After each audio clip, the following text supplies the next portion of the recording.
तो अब हेडिंग बनाओ सोलेनॉइड। सोलेनॉइड बेसिकली क्या होता है? तो सोलेनॉइड एक हॉलो मटेरियल होता है, जिस हॉलो मटेरियल पर हम इंसुलेटेड कॉपर वायर को रैप करते हैं। जैसे कि एग्जांपल के तौर पर देखते हैं, मान लेते हैं कि ये एक हॉलो मटेरियल हो गया, ये दोनों तरफ से खाली है, ठीक है।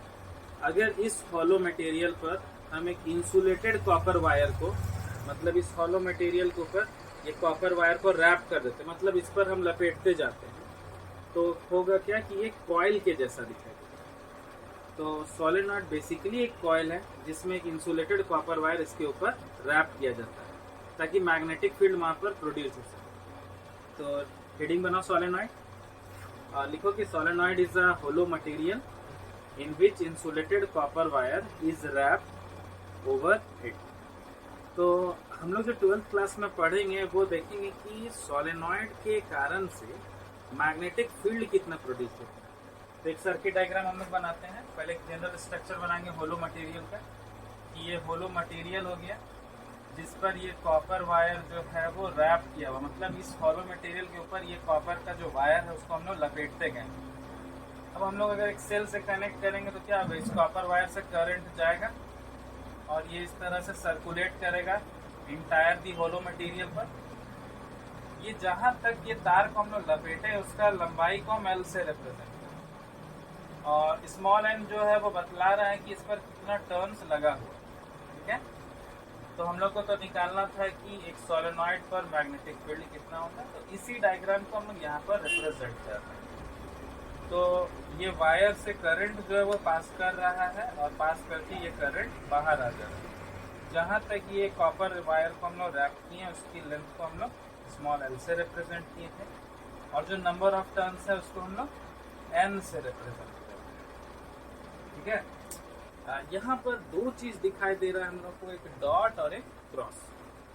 जैसे कि मान लेते हैं कि अगर ये करंट कैरिंग कंडक्टर है तो करंट कैरिंग कंडक्टर के अराउंड में मैग्नेटिक फील्ड प्रोड्यूस होता है, जैसे कि हम लोग मैक्सवेल कर्ल्स रूल में पढ़े थे, मतलब राइट हैंड थंब रूल में, कि ये जो थंब था वो रिप्रेजेंट क्या कर रहा था, डायरेक्शन ऑफ करंट को, और ये जो कर्ल है मतलब ये जितना मुड़ा हुआ उंगली ये बतला रहा था मैग्नेटिक फील्ड को। तो मैग्नेटिक फील्ड यहाँ पर कैसा डायरेक्शन में था, एंटी क्लॉकवाइज, ये ऐसा घूम रहा था। तो जो मैग्नेटिक फील्ड अंदर के तरफ आएगा उसको हम डॉट से दिखाएंगे, और जो मैग्नेटिक फील्ड बाहर के तरफ जाएगा उसको क्रॉस से दिखाएंगे। तो ये जो डॉट है वो रिप्रेजेंट कर रहा है मैग्नेटिक फील्ड जो प्लेन के अंदर जा रहा है, और क्रॉस जो है वो रिप्रेजेंट करेगा कि मैग्नेटिक फील्ड जो है वो प्लेन से बाहर जा रहा है। तो हम लोग यहाँ पर 4 पॉइंट को लोकेट किए, ए, बी, सी और डी। जैसे कि हो सकता है ऐसा कंफ्यूजन लगे कि ये सी और डी बाहर की है, तो मान लेते हैं अगर हम इसमें लोकेट कर रहे हैं पॉइंट ए, पॉइंट बी और इसके पीछे पॉइंट सी और पॉइंट डी, तो 2 डायमेंशनल फिगर में हम कभी भी सी और डी को रिप्रेजेंट नहीं कर पाएंगे। तो इधर जो मतलब ये हॉलो मटेरियल का पीछे का जो दोनों पॉइंट है सी और डी, उसको लोकेट हम कहाँ पर कर दे रहे हैं, यहाँ ऊपर में दिखा दे रहे हैं, सी और पॉइंट डी। तो हम मान लेते हैं कि इस पर जो कॉपर वायर को हम रैप किए हैं वो स्मॉल एन से रिप्रेजेंट करते हैं, कि स्मॉल एन जो है वो नंबर ऑफ टर्न्स हो गया पर यूनिट लेंथ। तो ए से बी, बी से सी, सी से डी तक में कितना टर्न्स हो गया, तो एल तक इसका लंबाई था, तो एन इंटू एल, ठीक है। अगर इस वायर से करंट आई पास कर रहा है तो टोटल करंट कितना हो गया, ए से लेकर के पूरा डी तक में, तो N into L total turns है, इसमें हम करंट को मल्टीप्लाई करते हैं। तो हम लोग एम्पियर सर्किटल लॉ से ये जाने कि किसी भी क्लोज पाथ से अगर मैग्नेटिक फील्ड पास करता है तो वो किसके इक्वल होता है, line integral of magnetic field और करंट एलिमेंट किसके बराबर होता है, mu naught times of total current. तो पहला हम चल रहे हैं पॉइंट ए से पॉइंट बी, तो हम ए से बी को लिखें।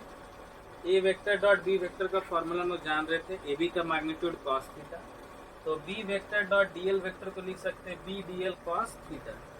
ए से बी तरफ जा रहे हैं जब सेम डायरेक्शन में मतलब पैरेलली, तो थीटा का वैल्यू 0 डिग्री होगी। बी से सी तक जा रहे हैं तो ये हो गया परपेंडिकुलर, थीटा का वैल्यू 90 डिग्री। सी से डी आ रहे हैं तो 0 डिग्री। पर डी से आ रहे हैं तो 90 डिग्री। तो cos 90 वाला दो टर्म क्या हो गया, 0। और इस होलो मटेरियल के अंदर, मतलब सी से डी का जो पॉइंट है होलो मटेरियल के अंदर, मैग्नेटिक फील्ड जो है वो 0 होता है, क्योंकि एक सोलेनॉइड के अंदर में मैग्नेटिक फील्ड प्रोड्यूस नहीं हो सकता।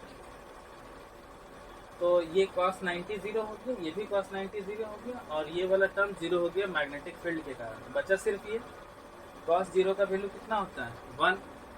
Line integral of B dot D L equal to mu naught time of total current, और टोटल करंट का वैल्यू कितना है, n इंटू एल इंटू आई।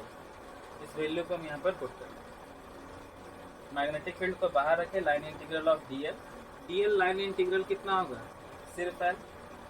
तो लिखे b इंटू एल बराबर, यहाँ जो टर्म था रहने दी, एल से एल कैंसल आउट हो गया। मैग्नेटिक फील्ड का वैल्यू कितना है, म्यू नॉट एन आई। याद करते हैं कि ये जो n आ रहा है, ये n को हम क्या माने थे, number of turns per unit length. मतलब हम स्मॉल n की जगह पर क्या यूज करेंगे, कैपिटल N बाई, ठीक है। ये रिजल्टेंट हो गया मैग्नेटिक फील्ड सोलेनॉइड के कारण, इसको नोट डाउन करें।